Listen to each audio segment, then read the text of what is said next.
it doesn't matter where you have been.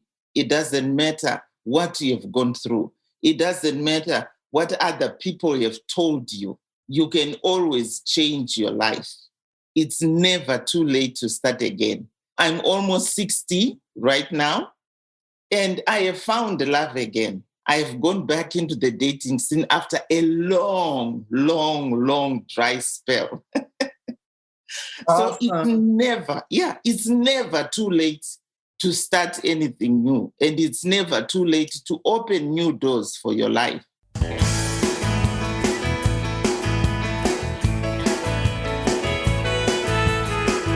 Welcome to the Onward Podcast. This is Emily Harmon, your host. Today, I'm interviewing Rosemary Mupambwa. And boy, do I love hosting this podcast because I get to meet people from all over the world.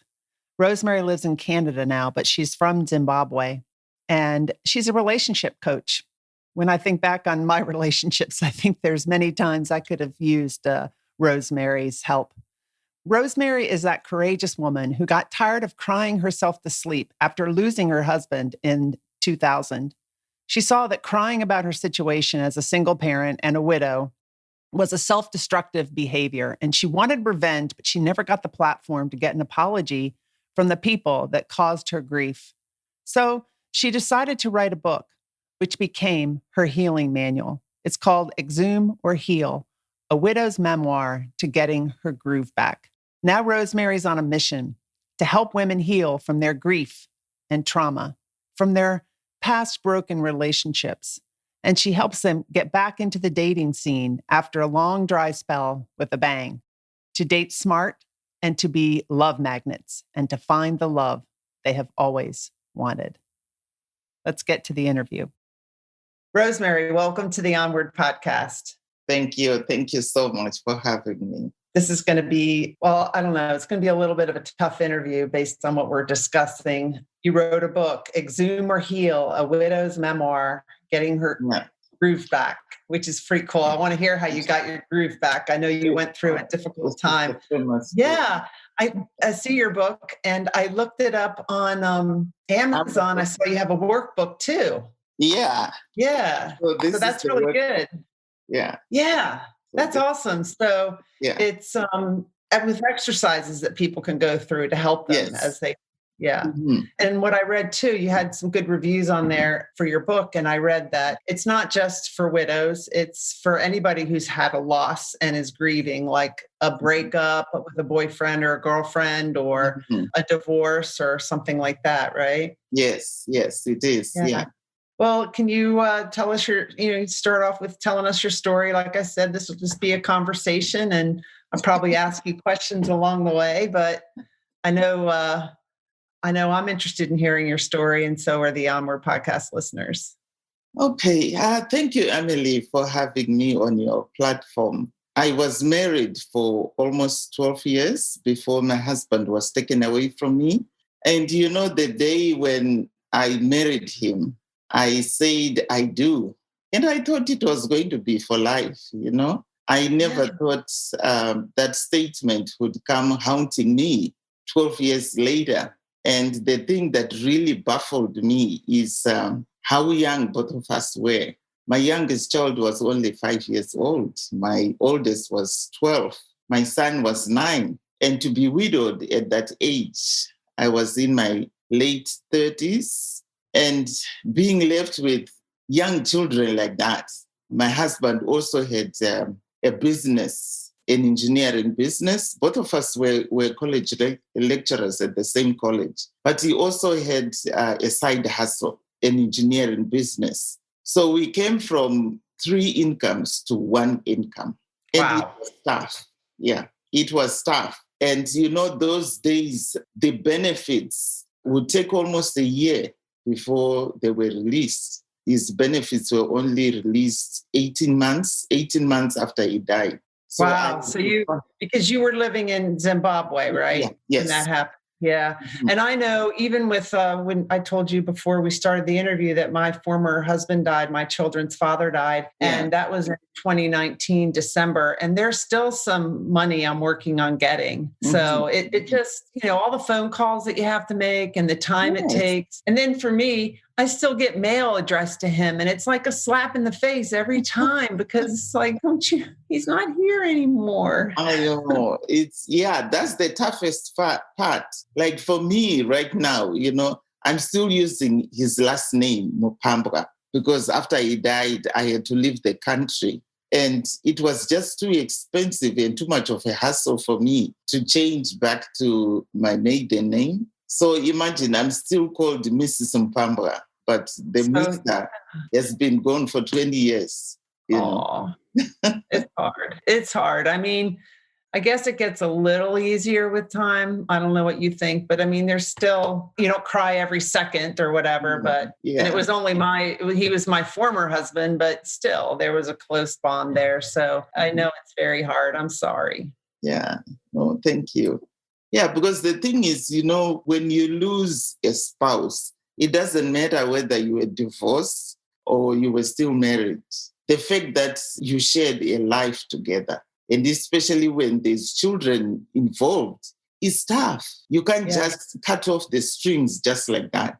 It's a process. It's a process. Even for me, 20 years later, there are times when I wish he was around, especially when kids are going through tough times or when the children have graduated. Like when my son graduated, it hit me really hard when he was walking to the stage and I just broke down crying. Yeah, it's making me cry thinking about it. Yeah. I know that was hard because he should be here. Yeah, and the other thing also that made me cry was I saw other parents coupled up congratulating their children. The boys, the daddies were giving these big hugs to their boys. And I was just there as a single parent. It hit me harder than I thought. And that's the day when I thought, if you were here, you would be seeing your son walking the stage. Even the day when both my girls graduated as well, I would just wish, wow, I wish you were here to see what your kids are doing. So it's moments like that. Yeah. Yeah. Or to be there to walk your daughter down the aisle. Mm-hmm. Yeah. Like right now, the other thing also that I miss is that, like, who is going to talk to my girls about a guy treating you like a pin? And who is going to walk them down the aisle, Yeah. My son's getting married this August, and I think you just prepared me for that, I think. So thank you, because you kind of mentally prepared me and had me think. I mean, I can think, he's not going to be there, but I really put myself in that situation. Yeah. My daughter's there, my son's getting married, and his dad isn't there to see it. It is heartbreaking. Yeah. It's never easy. I guess you just learn to live with it, but it will never totally go away. So you said you saw that crying about your situation as a single parent and a widow was self-destructive behavior, and you wanted revenge. You never got a platform to get an apology from the people that caused you grief. Yeah. I don't know if you want to talk about that at all. Yeah, the circumstances that surrounded the death of my husband, I felt like my husband was taken away from me. If he had died of natural causes, probably I was going to handle it a little different. I faced a lot of betrayal from people that were supposed to be close to me. At the funeral, they promised that, we are going to be with you. We are not going to abandon you. But less than a week after his funeral, the same people that had stood up among my friends and my family, promising to be there for me, they turned their back on me and they started betraying me. So I had to learn to fight for my children. I had to learn to fight for me. That's when, I started thinking, no matter how hard I'm going to continue crying for the death of my husband, this crying is not going to bring me food on the table. Nobody helped me to send my children to school. They were aware that I had reduced from 3 incomes to 1 income, but nobody came forward to help me out. My eldest daughter was supposed to go to boarding school to do grade 8, which is Form 1 back in Africa. Everybody knew. So the only people that came forward was my sister and my dad. My dad had to sell some of his goats at home in the village and brought me some money to buy some uniforms for my eldest daughter and some food and some pocket money for her to take. So when I say crying about my pain was self-destructive and seeking revenge didn't work because I didn't get the platform, was for the longest time, I held onto the unforgiveness. Those people that had betrayed me, I felt I had to cause them pain somehow. But unfortunately, they never gave me a platform because they just vanished in thin air. They never came to visit me. They blocked their lines. I didn't know where they were. And it was hard for me to even go to their homes because I wasn't sure how they were going to treat me. My dad passed away 2 years later, and I expected them to come and support me through the death of my dad, and they didn't come. They didn't even send their condolences. But these are friends of yours? No, these were my in-laws. Your in-laws, I see. Yeah. And so it was tough. For the longest time, I really wanted revenge. I wanted to cause them pain so much because every time when I thought about it and I would ask myself, what did I do wrong to deserve such betrayal? You guys promised that you're going to be there for me. But even at the death of my father, you can't even come to pay your condolences. But did you discover that wanting revenge and that was really causing you pain? Yes, it was. Let it go. Mm-hmm. It was, yeah. Because for the longest time, Emily, I suffered from serious high blood pressure. And at times I had palpitations because of, the anger that I had. Mm-hmm. I felt that, why me? Mm-hmm. What had I done to deserve such treatment? People that were supposed to be there for me, and they were accusing me of a lot of things that I didn't even do. I had to fight for my kids. I had to fight for the property that my husband and myself had accumulated. And it was that bad that, they even decided to change his death certificate, divorced, when I was still married. Wow. Did you get along well when you were married with them? Yes. I thought everything was okay. There were people that were living in their homes whenever I would go and visit them. And I thought we were family. Even at the funeral, they even stood up and promised my family, my dad, that, what, we are going to be with you, Rosemary. Don't worry. We know the kids are young. We are going to help you with everything. Oh. But a week later, that's when I discovered that they'd changed the death certificate. Because when my husband passed away, I was actually in Harare, which is the capital city. My eldest daughter had gone for interview to go into Form 1, which is grade 8 here. And my husband actually passed away when I was not there. So they are the ones that had access to all the documents from the hospital. So when I came, it was, he passed away on a Sunday. And I was in Harare, which is almost about 300-something kilometers from where we lived. And also that same weekend was the weekend for the memorial service of my eldest brother, who had died in a car accident. My God. So it was like a double blow. I was away, one, because, I had to go with my daughter. And two, I was also attending the memorial service for my brother who was dead. But whether they took that to heart or whether they were accusing me of not caring for my husband enough that I turned my back on him and decided to attend to my family issues, I have no idea, because I even asked them, why are you treating me like this? Is it because I was away when my husband died?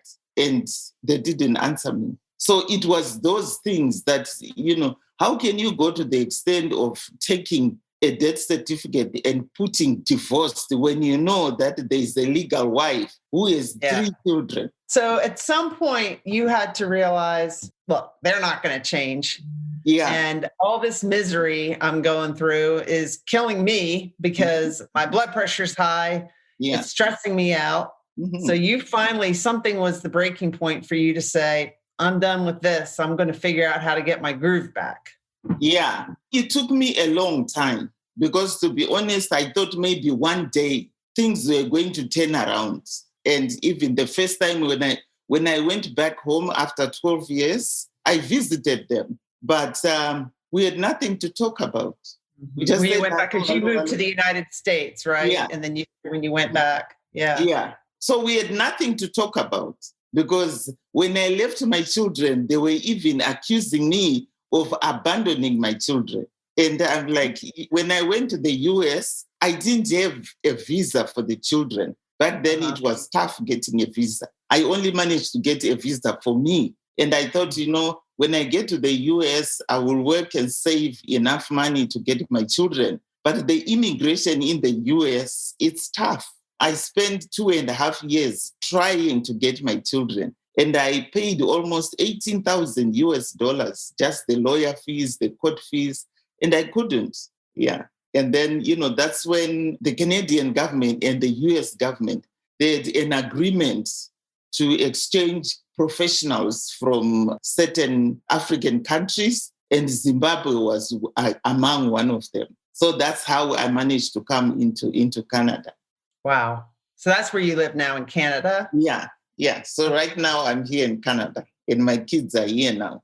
They're here now. When you left them back in Zimbabwe, were they with your parents or something? Yeah, they were with my mom and my brother-in-law and my sister-in-law. So they were looking after them. But I had to move my kids into boarding schools. So they would come to their homes during the holidays. But during school days, they were away. They were in boarding schools. Yeah. That must have been I can't imagine that, leaving my kids, everything that you went through. My husband passed away, moving to another country, trying to get my kids there and all those legal fees and everything. My heart goes out to you. Thank you. Yeah. So that's where so many Americans can't even fathom that. Yeah. We just take it for granted. Yeah. It's tough. And I always hear, when the residents of a certain country, when they always assume that when immigrants come, they are there for handouts. No. Yeah. We are not here for handouts. Emily, I had to work 3 jobs in order to save enough money to bring my kids over. And the credentials that I had from my country, from Zimbabwe and also from the UK, they were not accredited. So I had to go back to university, imagine. I had to send myself back to university for 2 years first, to do a degree in social work, a diploma in social work, so that I could get a better job. And then I sent myself back again to university for 4 more years to do a degree in sociology. That's amazing. So when did you decide to write your book? I wrote my book in July. That's when I started writing my book. But the idea to write my book came after my youngest brother had a heart attack in Zimbabwe and he dropped dead. The only thing I got was a phone call on a Friday night that my brother had passed away. And I'm like, how can he die? I spoke to him on Wednesday. He's not dead.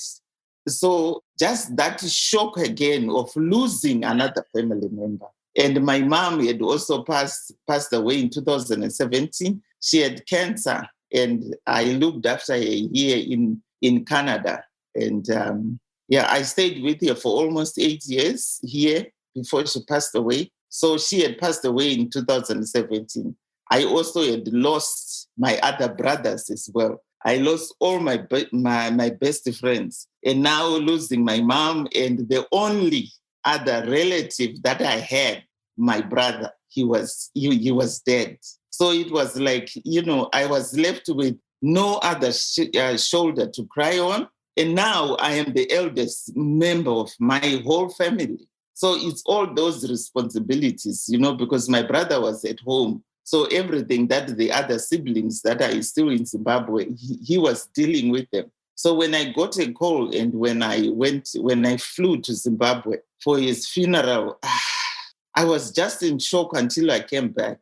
And what year was that? 2019 in February. 19. Okay. Yeah. Wow. So when I got back, I was away from work for a while. And because I just I couldn't wrap around my mind and my emotions around the death of my brother. I was still in shock and in denial. And it took me a while even to leave my house to go to church and meet other ladies. So one of my friends here in Canada said, you know what, Rose, you have been so isolated for the longest while. There's going to be a women retreat in 3 weeks. So it was in the beginning of May. So she said, yeah, you need to go to that retreat. And I started giving all excuses. I cannot go there, I cannot drive, I'm too tired. And she said, I am coming by your house, I'm picking you up, and I'm going to do the driving. And then I also look for other excuses. I don't have money. What a good friend. And she said, I am not buying into that. I'm coming to pick you up. I will drive. The only thing that I want you to pay is the retreat fees. So we went for that retreat, and that was my turning point. Because when we got there, on the first night, people were praying and talking about their history and why they had come to the retreat. And so when it was my turn, I said, you know what? I've lost so many family members. My brother just died this February. And to be honest, I don't even know why I'm here, because I'm just numb. I'm just numb. I'm confused. I just don't want to talk to people. So if you see me sitting in a corner, this is me. And I will never forget the words that the pastor there said. She said, Rose, so you are going to isolate yourself and you are going to be grieving when you are supposed to be here to start your healing journey. And I said, well, I don't know how. And she said, well, the fact that you are here, I promise you, this is the beginning of your healing journey. And from that day, the following day, she put us in groups, those people that had lost husbands, family members, to be in one group, and then those that were divorced and so on. And so in the groups, people started sharing. Everybody was crying. After everybody shared, it was my turn. And I remember I just started weeping for the first time. I broke down, like crying my heart out. And I hadn't done that for the longest time, because I was really trying to be strong for everybody, my siblings, my children. And that day, something just hit me. I couldn't talk. I was just sobbing. And that's when I decided, you know what? I'm holding so much pain. I need to put it somewhere. That's the day I decided to write my book. And this is why now I also run retreats, because I got my healing from a retreat. Wow, that's an awesome story. What a good friend to make you go say no, not taking no for an answer. And she was persistent. And crying your heart out is healing in the long run, right? You've got to cry. You've got to let it all out. You can't keep shoving that pain down. One of my past podcast guests talked about that if you shove your pain and all your emotions down to the basement, they just go down there and they lift weights. And they get stronger. And then when they come out, it's harder. Yeah. So they get stronger, and then they will erupt like a volcano. Right. Yeah. So your book, I can imagine how helpful it is. Exhume or Heal, a widow's memoir, and how you got, to getting your groove back. So it's a story of your healing journey and trying to help other people with the aim of helping other people too. And I think by sharing your story, just like you said at that retreat, everyone sharing their story probably helped you realize that you weren't alone. Yes. And that other people have been through this and you're not the only one. And that I think that makes you feel better, not less lonely. Yes, it did. And when other women were also sharing their stories as widows, having to fight for their children in court and having in-laws coming to take their property and stuff like that, that also resonated with me to a point where I thought, you know what? I think my problem is much lighter than them. I think I can handle my problem better than getting a new problem. So this is where the title of the book originated, Exhume or Heal. Do you want to exhume your pain or you want to heal? Do you want to exhume your past to continue suffering like what you were doing, or you heal and go forward? Or do you want to exhume? Yeah. Do you want to exhume the bones of your husband? What is he going to do now? He's dead and he's gone. If you continue crying at his grave, which is what I was doing. I was crying every night, calling his name, like, where are you? Why did you leave me and the children? But that didn't help my pain. That didn't help me in any way. So writing the book, Exhume or Heal, it gave me the strength that I never knew I had. And healing is a choice, you say, in what you submitted to me. But in order to move forward and to be happy and to find love again, you have to heal. Yes, you have to heal. Yeah, because even before I started my proper healing journey, I went into relationships for the wrong reason. I went into relationships because I was lonely and I had this big void in me that I thought, getting another guy into my life was going to fill that void. And I had so much pain, and I thought having a man with me is going to give me that comfort that I was looking for. But I was wrong. It actually caused me more pain because these two relationships, they caused me even more pain on top of the pain that I had. I thought, what did I do here? What did I do? And that's when I decided to become a relationship coach, because I thought, you know what? Let me find out why this keeps happening to me. I'm sure there's nothing wrong with these guys. I am the problem here. Why am I attracting these guys that are causing me pain after pain? Well, that's pretty good that you recognize. I have a coach who said, when you point the finger at somebody, you've got three fingers pointing back at you. Yeah. So that's really good that you started to look at yourself, because a lot of people just go through life pointing the fingers at everybody else without looking at themselves. And I think it's important, like you said, you're a coach. It's important to work with a coach because they can see your blind spots. And I'm sure you've realized this. You can see blind spots in other people, but you really can't see them in yourself. Yeah. Yeah. So why is finding love after a dry spell challenging to so many women? Is that why? Because you're looking for love to fill your hole that you've got to fill. Yes, to fill your void. And the other thing also, when you have been in a long-term relationship with somebody and you are suddenly single and going back into the dating scene, it's a challenge in that the dating world is changing every day. Yeah. During my time, we never used to go online to find men, right? I met my husband in a grocery store. So here, when you walk into Walmart or when you walk into Sobeys, it's very hard for a guy just to approach you and say, can I take you out for a coffee? It's tough. In Africa, it's easy because guys have the courage to approach women. But here I find that the men, they don't have the courage to approach you because they don't know how you're going to react. So most of the times, even if the guy is eyeing you, the woman, you have to make a move and show him that, you know what, it's okay for you to talk to me. So for me, it was a challenge because growing up, we were told never to approach a guy. You let the guy approach you. Right. That's what I learned. Yeah. So you say in here that finding love can be as easy as ABC if you know the science to it. Oh, you going to give any tips on the science?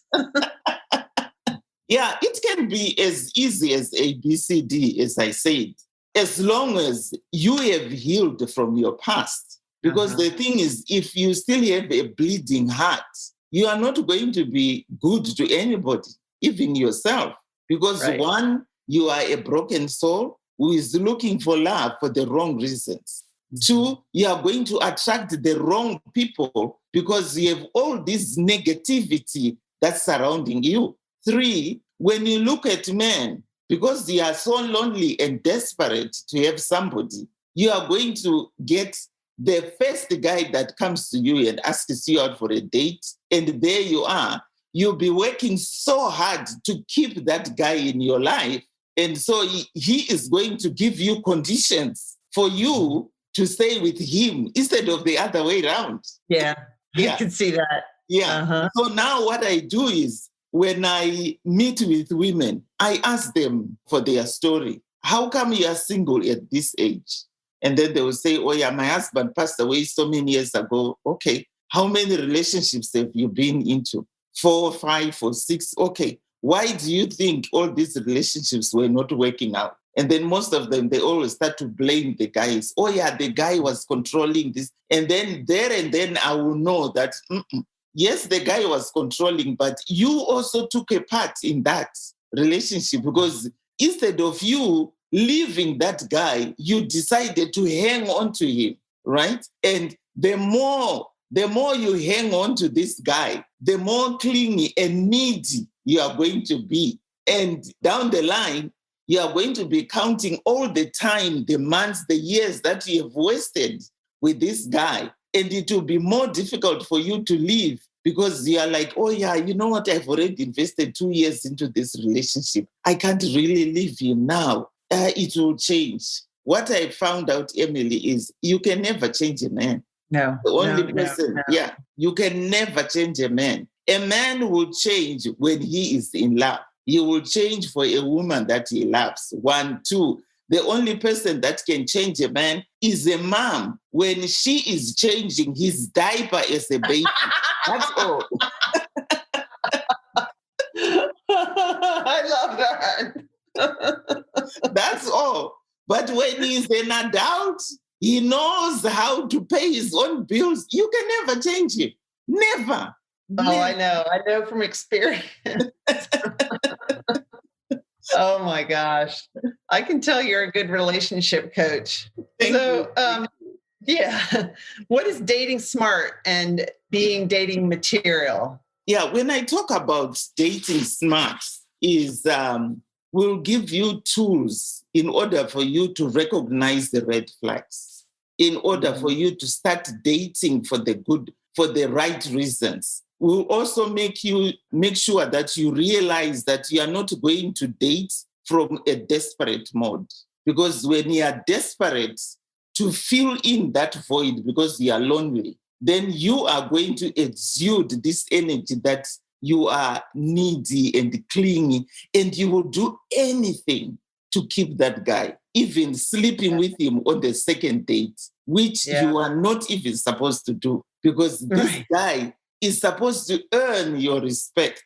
But a lot of women, they make that mistake because they think, okay, if I sleep with him on the second or third date, then I'm going to keep him. But the only thing that's going to happen is you are going to be emotionally involved with this guy. But this guy is already somewhere else because you are probably not what he expected. He doesn't know you, you don't know him, and already you have that emotional connection. And for you now to leave this guy is tough for you because you have that emotional connection already. And for men, it's easy for them because you know they can just shut the door and leave. But for women, because we are just naturers by nature, it's tough for us, you know. And then this is when this guy breaks up with you, then you become obsessive because, I slept with him. How could he do this to me? But guess what? You are the one that agreed to sleep with the guy. And the thing that I always tell my ladies is, I'll tell them that, you know what? You are the queen in this equation. You hold the cards. If you tell him no, he's going to respect you. If he loves you enough, he will respect you. But if you say yes on his conditions, it means that relationship is going to be based on his conditions, his terms, not yours. Ooh, so much wisdom there. That's really good wisdom. Yeah, so that's dating smart.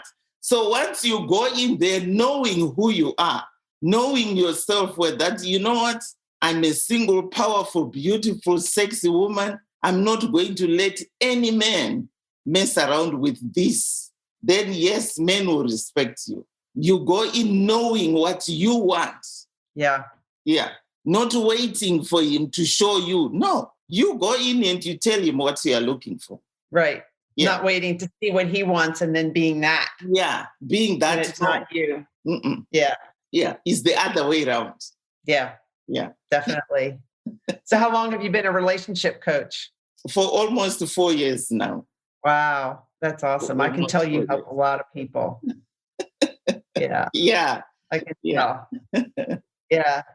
So your book, you also have a workbook that goes along with your book. Yes. In your book, because it's about how you get your groove back, do you talk about dating in your book? Yes, I do. Yeah, I Okay. also talk about dating and how to heal from your pain and then transition into dating. Okay. Yeah. So this is where are you dating material comes in. I see. It's all Yeah. covered in that workbook. Yeah, it's all That's a covered good in book that. to get. I think I'm going to get that book. Actually, wish I had already gotten it. I interview so many people, and it's really hard to keep up with reading everyone's book for the interview and everything. I do the best I can, but I'm going to have to look at this one, and I think I can learn some things from it. Yeah, there's lots to learn. There's lots to learn. Yeah. And I'll put a link to it. It's in Amazon, right? Yes. And then you have another book, Resetting Your Life. Oh, that's the handbook, right? That goes with it, the Resetting Your Life handbook. Oh, that's another one. Yeah. So this is Snapback. Yeah. So this is Resetting Your Life. So this one helps you with your mindset. Awesome. Yeah. And to heal. So this one is just filled with the healing therapies. It tells you that, you know what, healing is your choice. It's up to you. You know, I can sit here and preach to you that you need to heal, but it's up to you to make that decision to heal. Yeah, definitely. What does it take for someone to make a decision to heal? Is it different for everybody or? Yeah, it's different for everybody because like for me, I discovered that holding on to the pain was not getting me anywhere. And then I had that wake-up call when I went to the retreat because the pastor there said, okay, how long have you been holding on to this pain? And I told you, I think it was almost 19 years, 17, 18 years holding on to that pain because I wanted revenge so bad, like so bad. But I never got the platform. And the people, they never apologized. No matter how many people I told that they need to apologize, they never barged in. So she asked me. Have you forgiven them? Have you forgiven them? Yeah. I have forgiven them. So she took me on a forgiveness journey and she said, Rose, this unforgiveness is killing you, not them. Look at you. Look at you now. And she started asking me about my appetite, my sleeping pattern, my social skills. And I then discovered that I had become very socially awkward. I didn't know how to interact with the other people because it was just too much for me because every time I would start talking about it, I was like a broken record, always talking about what they did to me. But it wasn't doing me any good. I wasn't moving forward emotionally. I was still stuck in that. And that's when, she told me that it's up to you. It's up to you to heal and it's up to you to forgive because the forgiveness is not for them, it's for you. Once you forgive those people that have hurt you, you feel like these 1,000 tons of bricks have been lifted off your shoulders. I started to breathe after that retreat. I didn't realize how much I was stifling my growth, my well-being and everything. But after that retreat, my goodness, I felt, why didn't I forgive these people years ago? What was I doing? But you know what you went through, that journey that you went through is what prepared you to be the coach, the good coach that you are now. So there's a reason. Yeah. Wow. Yeah. I guess there's always a reason for everything because I guess if I hadn't gone through what I went through, I wouldn't be where I am today. Because right now, I'm able to help women that thought they would never be able to forgive. But I would work with them to a point where I will leave them no option but to forgive. So how do people find you? It looks like you've got your website, roseslifecoaching.com, and I'll put that in the show notes. And then you've got a Facebook, and it looks like you've also got Instagram TV. Yes, I do. I do have Instagram. Yeah. Yeah. So I'll put all of that in the show notes. And then I've got your email, roseslifecoaching@gmail.com, because you can, I'm sure, coach people through the internet too, right? They don't have to come and see you. Yeah. Yeah, we can. So that's interesting too. You said that you were kind of secluded and socially awkward.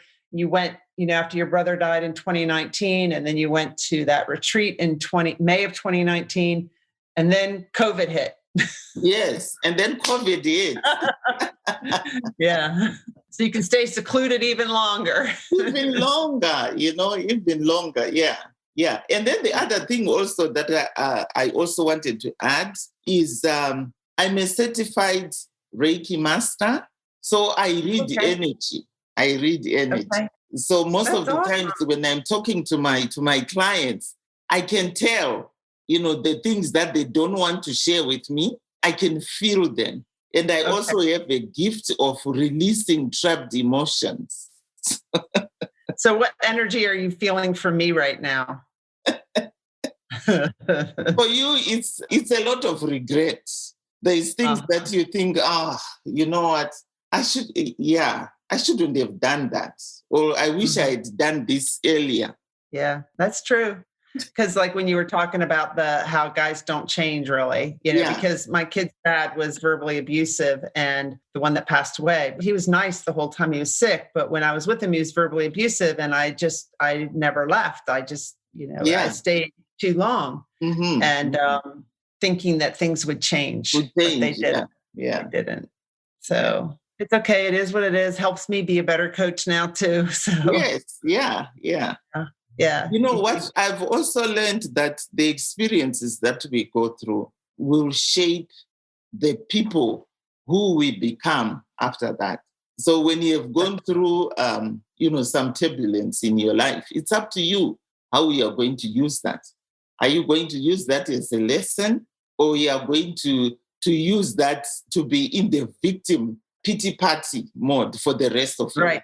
Yeah. So it goes two ways. And so this is why I came up with that. Healing is your choice. It's up to you. It's up to you. Well, as we wrap this up, any last bit of advice that you want to leave with the Onward podcast listeners? Yeah. What I want to tell the podcast listeners is it doesn't matter where you have been.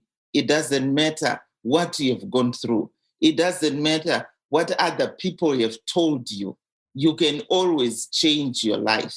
It's never too late to start again. I'm almost 60 right now, and I have found love again. I have gone back into the dating scene after a long, long, long dry spell.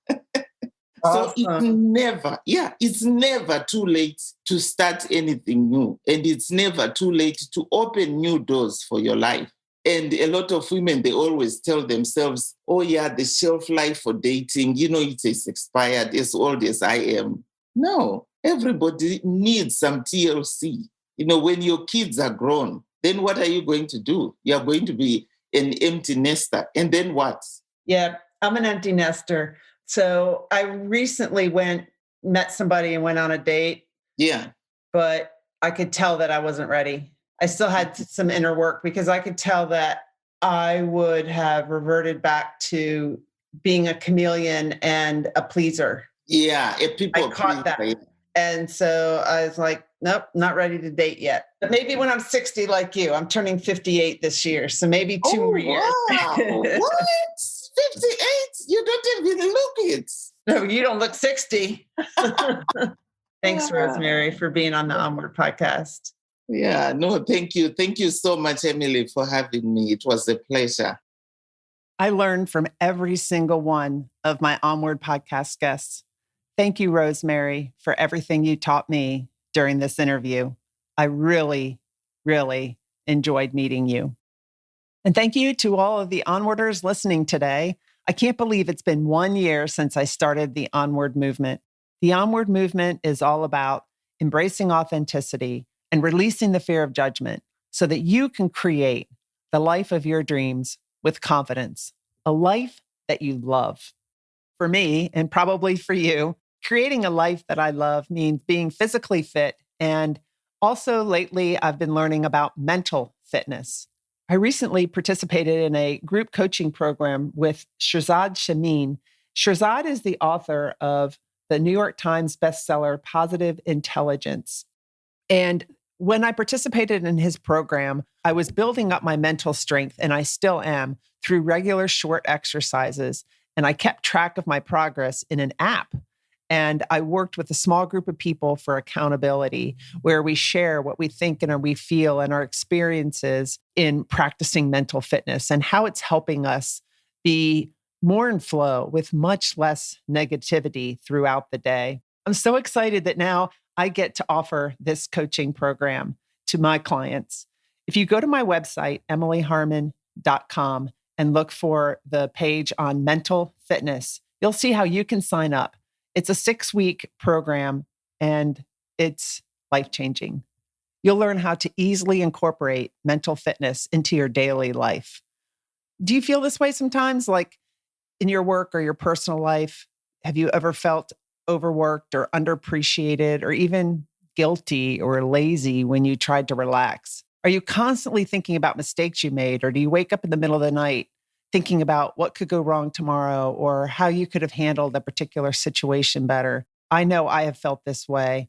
And that's my inner critic, my judge, and some of my other saboteurs that I learned about in this mental fitness coaching. How would it feel if you were happier, if you were more in control of your life, and if you could quiet the negative thoughts bouncing around in your head?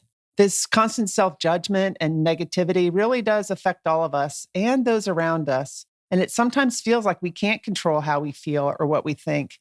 We surely can't control what others think or how they feel about us. We will always be judged by others. But I just don't want to accept that negativity and believe the chatter in my head. By working on strengthening my mental fitness muscles, I've been able to recognize that negativity fairly quickly and then shift to positive thinking. And I'd love to help you do the same.